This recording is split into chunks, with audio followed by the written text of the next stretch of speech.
Hello viewers, welcome back to my another video.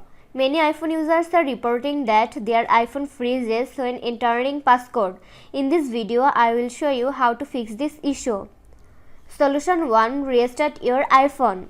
To do this, go to Settings app, find and tap on General, scroll down to bottom, tap on Shutdown.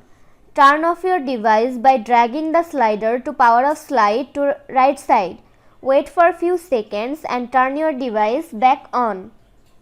Solution 2. Force restart your iPhone.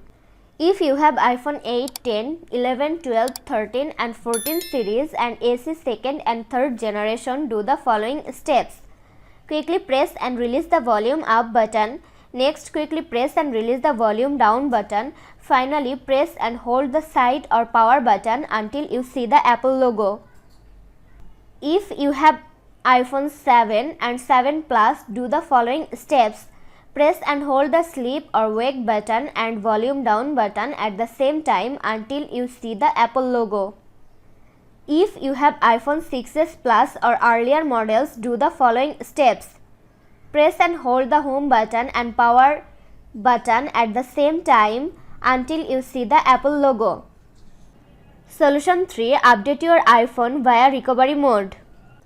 First, connect your iPhone to Mac or PC. If you have Mac OS Catalina or later open Finder. If you have Mac OS Mojave or earlier or PC, open iTunes.